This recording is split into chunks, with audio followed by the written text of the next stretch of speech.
মা, আমি আমাদের সম্পর্ককে নতুন উচ্চতায় নিয়ে যেতে চাই। তোমার সাথে প্রেমের বন্ধনে আবদ্ধ হতে চাই। এই গল্পটি সম্পূর্ণ শুনলে আপনাদের পানি অটোমেটিক বের হয়ে যাবে। যত দ্রুত সম্ভব হাতের কাছে টিস্যু নিয়ে বসে পড়ো। বিছানার চাদর যেন নষ্ট না হয় সেটা সম্পূর্ণ খেয়াল রাখার অনুরোধ জানিয়ে গল্পটি এখন শুরু করব। তার আগে সর্বশেষ অনুরোধ, দয়া করে এমন পানি বের করার গল্প নিয়মিত শুনতে আমাদের চ্যানেলটি সকলেই সাবস্ক্রাইব করুন। ধন্যবাদ। হ্যালো বন্ধুরা, আমার নাম শ্রাবন্তী রায়। আমার বয়স ৪২ বছর। আমার স্বামীর নাম অনিন্দ রায়, বয়স ৪৫ বছর। আমাদের ২ সন্তান, অর্ণব আর দীপা। অর্ণব ১৯ বছর বয়সী, কলেজে পড়ে। দীপা ১২ বছর বয়সী, স্কুলে যায়। আমার জৈবিক মা নই আমি থমকে গেলাম যখন আমার ছেলে অনিরুদ্ধ বলল, বায়োলজি প্রজেক্টে ডিএনএ টেস্ট করতে গিয়ে জানলাম তুমি আমার আসল মা নও। এই সত্য জানার পর আমার দীর্ঘদিনের চাপা অনুভূতি আজ মুক্তি পেল। মা, আমি আমাদের সম্পর্ককে নতুন উচ্চতায় নিয়ে যেতে চাই। প্রেমের বন্ধনে আবদ্ধ হতে চাই। গোল, আমি অবাক হয়ে গেলাম। DNA test? আমি তাকে জন্ম দিয়েছি, প্রসব বেদনা সহন করেছি। কিভাবে সে আমার জৈবিক সন্তান নয়? এ কি অদ্ভুত কথা বলছে আমার ছেলে। কি বকছ তুমি? আমি তোমাকে গর্ভে ধারণ করেছি, জন্ম দিয়েছি। আমি ক্রোধে থরথর করে কাঁপতে লাগলাম। আমি জানি তুমি তাই বিশ্বাস করো মা, কিন্তু আমার ল্যাব রিপোর্ট বলছে আমাদের ডিএনএ মিলে না। আমরা জৈবিকভাবে সম্পর্কিত নই। অনিরুদ্ধ একটা ফাইল আমার দিকে এগিয়ে দিল। আমি ফাইল খুলে দেখলাম সেখানে কিছু অঙ্ক, গ্রাফ এবং বৈজ্ঞানিক তথ্য। আমি এসব কিছুই বুঝি না, কিন্তু আমি জানি সে আমার ছেলে। আমি তাকে জন্ম দিয়েছি। এটা অসম্ভব, কোনো ল্যাব ভুল করেছে। আমি দীর্ঘতার সাথে বললাম, তুমি আমার পেটের সন্তান মা, এটা সত্য। তো যত কঠিনই হোক না কেন। অনিরুদ্ধ আমার কাছে এগিয়ে এলো। কিন্তু এতে কোনো অসুবিধা নেই। এটা আমাদের সুযোগ দিচ্ছে একে অপরকে নতুনভাবে দেখার, নতুন অর্থে ভালোবাসার। গোল, হঠাৎ আমার দিদি পুষ্প ঘরে প্রবেশ করল। আমি বিভ্রান্ত হয়ে তার দিকে তাকালাম। পুষ্পের চেহারা অনেকটা আমার মতো, আমরা যমজ বোন। কিন্তু আমার মনে অদ্ভুত সন্দেহ জাগল। পুষ্প, তুমি এখানে কি করছ? আমি জিজ্ঞাসা করলাম। শ্রাবন্তী, আমি সব শুনেছি, পুষ্প মৃদু স্বরে বলল। এবার সময় এসেছে সত্যতা জানানোর। গোল, আমি অবাক হয়ে দেখলাম অনিরুদ্ধ আর পুষ্প একটা অদ্ভুত দৃষ্টি বিনিময় করল। কি সত্য? আমি জিজ্ঞাসা করলাম। আমার হাত কাঁপছিল। পুষ্প একটা পুরানো ডায়েরি বের করল। শ্রাবন্তী, এটা আমাদের মায়ের ডায়েরি। এটা পড়লে তুমি সব বুঝতে পারবে। গোল, ডায়েরিটা নিয়ে আমি পড়তে শুরু করলাম। আমার চোখ ক্রমশ বড় হয়ে গেল। ২০০৮ সালে লেখা পাতাগুলো আমার জীবনের সবচেয়ে বড় রহস্যের জবাব দিচ্ছিল। না, এটা সম্ভব নয়, আমি ফিসফিস করে বললাম। ডায়েরিতে লেখা ছিল, আমার মা পারভিন বেগম একবার খুব অসুস্থ হয়ে পড়েছিলেন। তিনি গর্ভবতী ছিলেন, কিন্তু তার স্বাস্থ্য খুবই খারাপ ছিল। ডাক্তাররা জানিয়েছিলেন তিনি হয়তো বাঁচবেন না। ঠিক তখনই পুষ্প এবং তার স্বামী পরেশ্বর সন্তান চাচ্ছিলেন, কিন্তু পুষ্প গর্ভধারণ করতে পারছিল না। ২ পরিবার মিলে একটা সিদ্ধান্ত নিয়েছিল। পুষ্প আমার মায়ের গর্ভের সন্তানটিকে সারোগেসি পদ্ধতিতে নিজের গর্ভে ধারণ করবে। যদি মা মারা যান তাহলে অন্তত তার সন্তানটি বেঁচে থাকবে। কিন্তু কিছু ভুল হয়ে গেল। পুষ্প যখন অনিরুদ্ধকে আমার মায়ের জৈবিক সন্তান গর্ভে ধারণ করেছিল, ঠিক তখনই চমৎকারভাবে আমার মাও সেরে উঠলেন এবং গর্ভাবস্থাটি সম্পূর্ণ হল। পরবর্তীতে তিনি আমাকে জন্ম দিলেন। আমরা ২ বোন ২টি শিশুকে একই সময়ে জন্ম দিলাম, অনিরুদ্ধ আর অর্ণব। কিন্তু এক ভয়ঙ্কর দুর্ঘটনায় হাসপাতালে আগুন লাগল এবং বাচ্চারা মিশে গেল। কারা কার সন্তান কেউ নিশ্চিত হতে পারল না। কিন্তু তখন পুষ্প আর পরেশ মেনে নিয়েছিল যে অনিরুদ্ধ তাদের এবং অর্ণব আমার ও অনিন্দর। তাহলে অনিরুদ্ধ আমার জৈবিক ভাই আমি অবাক হয়ে জিজ্ঞাসা করলাম, না। পুষ্প জবাব দিল, অনিরুদ্ধ আমার ও পরেশের জৈবিক সন্তান, কিন্তু তোমার মায়ের স্যারোকি করার সময় কিছু জটিলতা দেখা দেয় এবং আমরা ডোনার ডিম ব্যবহার করি। অর্ণব তোমাদের জৈবিক সন্তান নয়, সে জৈবিকভাবে এক ডোনারের সন্তান গো। আমি বিভ্রান্ত হয়ে গেলাম। তাহলে অর্ণব কার? সে তোমার সন্তান শ্রাবন্তী, পুষ্প মৃদুস্বরে বলল। তুমি তাকে জন্ম দিয়েছ, লালন পালন করেছ, কিন্তু একটি ভুলের কারণে জন্মের পর হাসপাতালে বাচ্চারা বদল হয়ে গেছিল গো। তাহলে আমার সঙ্গে অর্ণবের রক্তের সম্পর্ক নেই? আমি অবাক হয়ে জিজ্ঞাসা করলাম। না, পুষ্প বলল, কিন্তু অনিরুদ্ধের সাথে আছে। সে আমার ও পরেশের সন্তান, কিন্তু ভুলবশত তোমাদের কাছে চলে এসেছিল। আর অর্ণব যদিও জৈবিকভাবে তোমাদের নয়, সে আমাদের কাছে এসেছিল। আমি এত বছর পর এই সত্য জেনে হতবাক হয়ে গেলাম, কিন্তু হঠাৎ করে একটা জিনিস খেয়াল করলাম। অনিরুদ্ধ এখন কোথায়? ঘরে তো সে নেই। আমি চারপাশে তাকালাম। পুষ্পও দেখল যে অনিরুদ্ধ আর ঘরে নেই। সে কোথায় গেল? আমি উদ্বিগ্ন হয়ে বললাম। পুষ্প জানালার দিকে তাকালো। হয়তো বাইরে গেছে, চলো আমরা তাকে খুঁজি। আমরা বাড়ি থেকে বেরিয়ে দেখলাম অনিরুদ্ধ একটা পুরানো জিপে উঠে বসেছে। জিপটা চালাচ্ছিল একজন অচেনা মানুষ। ওটাকে? আমি চিৎকার করে জিজ্ঞাসা করলাম। পুষ্পের মুখ সাদা হয়ে গেল। না, এটা হতে পারে না। সে ফিরে এসেছে গো। কে ফিরে এসেছে? আমি জিজ্ঞাসা করলাম। জাহাঙ্গীর, পুষ্প ফিসফিস করে বলল। একসময় তিনি আমাদের গ্রামের প্রভাবশালী ব্যক্তি ছিলেন, কিন্তু তিনি অনেক দুষ্কর্ম করেছিলেন। আমাদের পরিবারের জমি জবরদখল করেছিলেন, অনেকের জীবন নষ্ট করেছিলেন। আমরা মনে করতাম তিনি দেশ ছেড়ে চলে গেছেন বা মারা গেছেন গো। আমি পা বাড়িয়ে দৌড়ে গেলাম জিপের দিকে। অনিরুদ্ধ, নেমে এসো। কিন্তু অনিরুদ্ধ আমার দিকে তাকিয়ে একটা অদ্ভুত হাসি দিল, যেন সে আমাকে চেনেই না। তারপর জিপটা হুশ করে চলে গেল। আমি অবাক হয়ে পুষ্পের দিকে তাকালাম। কি হচ্ছে এটা? অনিরুদ্ধ কেন ওই ব্যক্তির সাথে চলে গেল? পুষ্প একটা দীর্ঘশ্বাস ফেলল। শ্রাবন্তী, এখনো অনেক কিছু তুমি জানো না। জাহাঙ্গীর শুধু জমিদার নন, তিনি একটা গোপন সংগঠনের প্রধান। তৃতীয় চক্ষু নামের একটি সংগঠন, যারা মানুষের মন নিয়ন্ত্রণ করতে পারে। কি বলছো তুমি? আমি বিশ্বাস করতে পারছিলাম না। হ্যাঁ, পুষ্প গম্ভীর গলায় বলল। তারা একটা নতুন ড্রাগ আবিষ্কার করেছেন, যা মানুষের মনে খেলতে পারে। তারা অনিরুদ্ধকে সেই ড্রাগ দিয়েছে বলে আমার সন্দেহ হচ্ছে, তাই সে এমন অদ্ভুত আচরণ করছিল তোমার সাথে। আমার মাথা ঘুরতে লাগলো। কিন্তু কেন? অনিরুদ্ধের সাথে জাহাঙ্গীরের কি সম্পর্ক? পুষ্প আমার হাত ধরল। শ্রাবন্তী, অনিরুদ্ধের ডিএনএ পরীক্ষা যে শুধু তোমাকে ও আমাদের সম্পর্কে জানাতে এসেছিল তা নয়। ওই টেস্টে আরও কিছু দেখা গেছে। কি? আমি উদ্বিগ্ন হয়ে জিজ্ঞাসা করলাম। অনিরুদ্ধের ডিএনএতে একটা দুর্লভ জিন আছে, পুষ্প বলল। এই জিনটি পাওয়া যায় শুধু কিছু বিশেষ পরিবারে। জাহাঙ্গীরের পরিবারে এই জিন আছে, এবং এখন দেখা যাচ্ছে অনিরুদ্ধরও আছে। গো, আমি হতবাক হয়ে গেলাম। তুমি কি বলতে চাইছো? জাহাঙ্গীর? পুষ্প মাথা নাড়ল। আমি সন্দেহ করছি জাহাঙ্গীর হতে পারে অনিরুদ্ধের আসল বাবা। গো, কিন্তু তুমি বলেছিলে পরেশ গো। আমি মিথ্যা বলেছিলাম। পুষ্প কাঁদতে শুরু করলো। আমি এবং জাহাঙ্গীরের মধ্যে একটা সম্পর্ক ছিল। আমি বিয়ে করেছিলাম পরেশকে, কিন্তু জাহাঙ্গীরকে ভালোবাসতাম। তারপর জাহাঙ্গীর আমাকে ছেড়ে চলে গেল।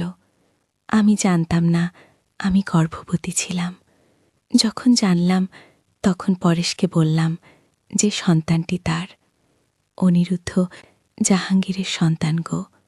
আমি অবাক হয়ে পুষ্পের দিকে তাকালাম। তাহলে এখন জাহাঙ্গীর ফিরে এসেছে তার সন্তানকে নিতে? হ্যাঁ, পুষ্প বলল। কিন্তু এটা ইতিমধ্যে একটা জটিল কাহিনী। জাহাঙ্গীর এই বিশেষ জিনের কারণে অনিরুদ্ধকে চায়। এই জিন মানসিক ক্ষমতার সাথে জড়িত। অনিরুদ্ধের মধ্যে এই ক্ষমতা জাগ্রত হতে পারে। জাহাঙ্গীর তাকে ব্যবহার করতে চায় তার তৃতীয় চক্ষু সংগঠনের জন্য। হঠাৎ আমার মোবাইলে একটা মেসেজ এলো। ফোন খুলে দেখলাম অনিরুদ্ধর নম্বর থেকে। মা, আমি ভালো আছি, চিন্তা করো না। কিন্তু আমার সত্যিকারের বাবাকে খুঁজে পেয়েছি। আমি তোমাকে ভালোবাসি, কিন্তু আমাকে যেতে হবে। কি? আমি ফোন নামিয়ে পুষ্পের দিকে তাকালাম। আমাদের কিছু করতে হবে। আমরা অনিরুদ্ধকে ফিরে পেতে চাই। পুষ্প আমার দিকে একটা চাবি এগিয়ে দিল। তোমার গ্যারেজে একটা পুরনো জিপ আছে, চলো আমরা জাহাঙ্গীরের বাড়ি যাই। আমরা জিপে করে রওনা হলাম। পথে পুষ্প আমাকে বলতে লাগল জাহাঙ্গীরের সম্পর্কে। তিনি তার জমিদারি আরও বাড়িয়েছেন। এখন তার একটা বিশাল বাড়ি আছে শহরের বাইরে, একটা ছোট পাহাড়ের উপর। সেখানে তিনি তার গোপন গবেষণাগার বানিয়েছেন। কিন্তু পুলিশ কিছু করে না। আমি জিজ্ঞাসা করলাম, জাহাঙ্গীরের অনেক প্রভাব আছে। পুষ্প বলল, তিনি পুলিশকেও কিনে ফেলেছেন। তাছাড়া তার গবেষণা এত গোপন যে কেউ জানেই না সেখানে কি হচ্ছে গিয়ে। আমরা শহর ছাড়িয়ে পাহাড়ি এলাকায় চলে এলাম। সন্ধ্যা হয়ে আসছিল। দূরে দেখা যাচ্ছিল একটা বিশাল বাড়ি, যার উইন্ডো থেকে আলো আসছে। ওটাই জাহাঙ্গীরের বাড়ি, পুষ্প বলল। আমরা জিপ থামিয়ে গাছের আড়ালে লুকালাম। আমি বললাম, আমরা দুজন ওই বাড়িতে ঢুকতে পারবো না, আমাদের সাহায্য দরকার। পুষ্প, লোকের ফোন নম্বর জানি যারা জাহাঙ্গীরের হাতে ক্ষতিগ্রস্ত হয়েছে, পুষ্প বলল। তারা আমাদের সাহায্য করতে পারে কি? পুষ্প কয়েকটা ফোন কল করল। ঘণ্টাখানেকের মধ্যে প্রায় 15-20 জন লোক আমাদের সাথে যোগ দিল। তাদের মধ্যে কিছু মানুষ জাহাঙ্গীরের জমিদারি থেকে উচ্ছেদ হওয়া কৃষক, কিছু তার গবেষণায় ব্যবহৃত হওয়া অনিচ্ছুক মানুষ, আর কিছু তার ক্ষমতার বিরুদ্ধে লড়াই করা সমাজসেবক। আমরা পরিকল্পনা করলাম, এক দল বাড়ির সামনে দিয়ে ঢুকবে, আরেক দল পেছন দিয়ে, এবং আমি ও পুষ্প একটা গোপন প্রবেশপথ দিয়ে ঢুকব, যা পুষ্প জানত। আমাদের পরিকল্পনা মতো 2 দল বাড়ির সামনে ও পেছনে গোলমাল শুরু করল। তারা জাহাঙ্গীরের গার্ডদের মনোযোগ আকর্ষণ করল। এই ফাঁকে আমি ও পুষ্প একটা ছোট জানালা দিয়ে বেসমেন্টে ঢুকে পড়লাম। এদিকে পুষ্প ফিসফিস করে বলল, গবেষণাগার দোতলায়। আমরা সাবধানে সিঁড়ি দিয়ে উপরে উঠলাম। একটা দরজার বাঁশের শব্দ শুনে আমরা থমকে গেলাম। ভেতর থেকে 2 জন পুরুষের কথোপকথন শোনা যাচ্ছিল। ছেলেটার ডিএনএতে সেই বিশেষ জিন আছে, একজন বলল, যার গলা খুব শক্ত ও কঠিন শোনাচ্ছিল। আমি অনুমান করলাম এটা জাহাঙ্গীরের গলা। এই জিনের কারণে সে টেলিপ্যাথি শক্তি অর্জন করতে পারে। আমরা তাকে ট্রেনিং দিয়ে আমাদের কাজে ব্যবহার করতে পারি। কিন্তু সে রাজি হবে? দ্বিতীয় ব্যক্তি জিজ্ঞাসা করল। সে আমার ছেলে, জাহাঙ্গীর হাসল। আমি তাকে বলেছি আমি তার আসল বাবা। সে আমার কথা শুনবে। তাছাড়া তাকে ইতিমধ্যে স্পেশাল ড্রাগ দেওয়া হয়েছে। আমাদের কথা শোনা ছাড়া তার উপায় নেই। আমি চমকে উঠলাম। তারা অনিরুদ্ধকে ড্রাগ দিয়েছে। আমি দরজা ঠেলে ভেতরে ঢুকতে চেয়েছিলাম, কিন্তু পুষ্প আমাকে টেনে ধরল। না, এখন নয়, সে ফিসফিস করে বলল। আমাদের আগে দেখতে হবে অনিরুদ্ধ কোথায় গো। আমরা আরও কয়েকটা ঘর খুঁজলাম। শেষে একটা বন্ধ দরজার সামনে এসে থামলাম। দরজার ফাঁক দিয়ে দেখলাম ভেতরে অনিরুদ্ধ একটা বিছানায় শুয়ে আছে। তার চোখ খোলা, কিন্তু সে যেন শূন্যে তাকিয়ে আছে। পুষ্প একটা ছোট ডিভাইস বের করল তার ব্যাগ থেকে। এটা কি? আমি ফিসফিস করে জিজ্ঞাসা করলাম। ইলেকট্রনিক লক পিকার, পুষ্প জবাব দিল। আমি পরেশের হাত থেকে নিয়ে এসেছি। সে একজন ইলেকট্রনিক্স ইঞ্জিনিয়ার। মনে আছে? তিনি ডিভাইসটি লকে লাগালেন এবং কয়েক সেকেন্ডের মধ্যে দরজা খুলে গেল। আমরা ভেতরে ঢুকলাম। অনিরুদ্ধ, আমি ডাকলাম, কিন্তু সে সাড়া দিল না। আমি তার কাছে গিয়ে তার কাঁধ ধাক্কা দিলাম। অনিরুদ্ধ, আমি তোমার মা। অনিরুদ্ধ আমার দিকে ফিরে তাকালো, কিন্তু তার চোখে কোনো চেতনা ছিল না। আমার মা?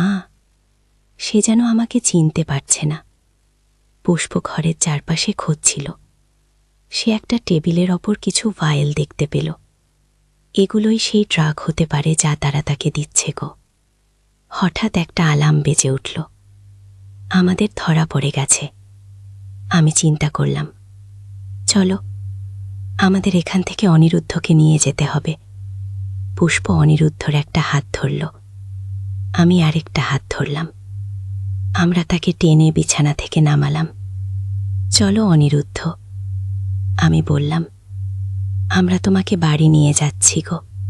অনিরুদ্ধ যান্ত্রিকভাবে আমাদের অনুসরণ করতে লাগল। আমরা দরজা দিয়ে বেরিয়ে করিডোরে এলাম, কিন্তু আমাদের সামনে জাহাঙ্গীর ও তার ৩-৪ জন গার্ড দাঁড়িয়েছিল। তো তোমরা এসেছ। জাহাঙ্গীর একটা বিকৃত হাসি দিল। আমি অপেক্ষা করছিলাম, তুমি আমার ছেলেকে ফেরত দাও। আমি ক্রোধে বললাম, তোমার ছেলে? জাহাঙ্গীর হাসল, সে আমার ছেলে। ডিএনএ টেস্ট এটাই প্রমাণ করেছে গো। তুমি যাই বলো, আমি তাকে লালন পালন করেছি। আমি দীর্ঘতার সাথে বললাম, তুমি একটা নোংরা স্বার্থপর লোক, যে শুধু তার নিজের লাভের জন্য একটা ছেলেকে ব্যবহার করতে চায়। জাহাঙ্গীর আমার দিকে এগিয়ে এলো। তুমি আমাকে বোঝো না, অনিরুদ্ধর মধ্যে অসাধারণ ক্ষমতা আছে। আমি তাকে তার পূর্ণ ক্ষমতায় পৌঁছাতে সাহায্য করব। ড্রাগ দিয়ে? পুষ্প চিৎকার করে বলল। জাহাঙ্গীর পুষ্পের দিকে ফিরল। আহ প্রিয় পুষ্প, তুমিও এসেছ। তুমি কি এখনো আমাকে ভালোবাসো? আমি তোমাকে ঘৃণা করি। পুষ্প বলল, তুমি আমাকে ব্যবহার করেছ গো। আমি তোমাকে ভালোবাসতাম। জাহাঙ্গীর বলল, কিন্তু আমার উচ্চাকাঙ্ক্ষা আরো বড় ছিল। আমি বিশ্বের সবচেয়ে শক্তিশালী মানুষ হতে চাই, আর অনিরুদ্ধ আমাকে সেই শক্তি দেবে গো। তারপর জাহাঙ্গীর তার পকেট থেকে একটা ছোট ডিভাইস বের করল। এই ডিভাইসের একটা বাটন টিপলেই অনিরুদ্ধর মনে আমাদের দেওয়া ড্রাগ সক্রিয় হবে, এবং তারপর সে আমার সমস্ত নির্দেশ মানবে গো। জাহাঙ্গীর বাটন টিপুতে যাচ্ছিল, ঠিক তখন হঠাৎ একটা জোরের শব্দ হলো। বাড়ির দেয়াল ভেঙে একটা জিপ ঢুকে পড়ল। জিপ থেকে নামল আমার স্বামী অনিন্দ এবং আমার ছেলে অর্ণব। বাবা, দাদা! আমি অবাক হয়ে চিৎকার করলাম। জাহাঙ্গীর বিভ্রান্ত হয়ে গেল। এই সুযোগে আমি তার হাত থেকে ডিভাইসটা কেড়ে নিলাম। অনিন্দ, তুমি কিভাবে জানলে আমরা এখানে? আমি জিজ্ঞাসা করলাম। আমি জানি, তোমার ফোনে অ্যাক্টিভেস ট্র্যাকার আছে। অনিন্দ হাসল। আমি তোমাকে সারপ্রাইজ দিতে চেয়েছিলাম তোমার জন্মদিনে, সেই জন্য ট্র্যাকার লাগিয়েছিলাম। ভাগিস লাগিয়েছিলাম। এই সময় অর্ণব এগিয়ে এলো। মা, আমরা জানি সব কিছু। রাস্তায় পরেশ কাকু আমাদের ফোন করেছিলেন, তিনি সব বলেছেন গো। জাহাঙ্গীরের গার্ডরা অনিন্দ আর অর্ণবকে ধরতে এগিয়ে এলো, কিন্তু আমার সাথে আসা লোকেরা ভেতরে ঢুকে পড়ল। এবার শক্তির ভারসাম্য আমাদের দিকে ছিল। জাহাঙ্গীর কনমতে পালিয়ে যাচ্ছিল, কিন্তু অনিরুদ্ধ হঠাৎ তার সামনে দাঁড়াল। তুমি আমার বাবা নও অনিরুদ্ধ, ধীরে ধীরে বলল। জৈবিকভাবে হতে পারো, কিন্তু একজন বাবা থেকে আমি যা আশা করি তুমি তার কিছুই নও গে। তুমি কি বলছো জাহাঙ্গীর? বিস্মিত হয়ে বলল। ড্রাগের প্রভাব তো এখনও থাকার কথা। অনিরুদ্ধ একটা ছোট বোতল বের করল তার পকেট থেকে। আমি এটা খেয়েছি ল্যাবে যাওয়ার আগে। যখন সন্দেহ করেছিলাম তুমি কিছু খাওয়াচ্ছ, এটা অ্যান্টিডোট। কিভাবে তুমি জানলে? জাহাঙ্গীর হতবাক হয়ে গেল। আমি জানতাম না তুমি আমার জৈবিক বাবা, অনিরুদ্ধ বলল। কিন্তু আমি জানতাম আমার মধ্যে ক্ষমতা আছে। আমি অনেক দিন ধরে অনুভব করছিলাম যে আমি অন্যদের চিন্তা পড়তে পারি। তাই আমি গবেষণা করতে শুরু করলাম। আমার অনুভূতি বলতো কেউ আমাকে খুঁজছে। তারপর তুমি যোগাযোগ করলে, আমাকে বললে যে তুমি আমার বাবা, কিন্তু তোমার চিন্তা পড়ে আমি জানতে পারলাম তুমি আমাকে ব্যবহার করতে চাও। আমি তোমার সঙ্গে গেলাম, কারণ আমি জানতে চেয়েছিলাম তোমার পরিকল্পনা কি গো। জাহাঙ্গীর পিছিয়ে গেল। তুমি ইতিমধ্যে তোমার ক্ষমতা ব্যবহার করতে পারো? হ্যাঁ, অনিরুদ্ধ বলল। আমি তোমার মনের ভেতর দেখতে পাচ্ছি জাহাঙ্গীর। তুমি একজন ভয়ঙ্কর মানুষ। তুমি মানুষের মন নিয়ন্ত্রণ করতে চাও, তাদের দাস বানাতে চাও। তুমি কখনোই আমার বাবা হতে পারবে না। এই সময় বাড়ির বাইরে সাইরেন শোনা গেল। পুলিশ এসে গেছে। আমি তাদের ফোন করেছি। অর্ণব বলল, তারা সব জানে এবং আমাদের কাছে প্রমাণ আছে, ভিডিও রেকর্ডিং। আমি ভেতরে আসার সময় সেলফোন চালু করে রেখেছিলাম। জাহাঙ্গীরকে পুলিশ গ্রেফতার করল। তাকে নিয়ে যাওয়ার সময় সে চিৎকার করে বলতে লাগল, অনিরুদ্ধ আমার ছেলে, সে আমার সাথে থাকবে। কিন্তু আদালত ভিন্ন সিদ্ধান্ত নিল। যদিও অনিরুদ্ধ জৈবিকভাবে জাহাঙ্গীরের ছেলে ছিল, আদালত বিবেচনা করল যে সে আমার ও অনিন্দ্যর সাথেই বড় হয়েছে এবং জাহাঙ্গীর তার ক্ষতি করতে চেয়েছিল। তাই অনিরুদ্ধ আমাদের সাথেই থাকবে। এই ঘটনার মাঝখানেক পর আমরা সবাই বসে আছি আমাদের বাড়ির বারান্দায়। আমি, অনিন্দ্য, অনিরুদ্ধ, অর্ণব, পুষ্প এবং পরেশ। তাহলে আমি জিজ্ঞাসা করলাম, এখন কি হবে? আমরা সবাই জানি কে কার জৈবিক সন্তান, কে কার নয়। কে?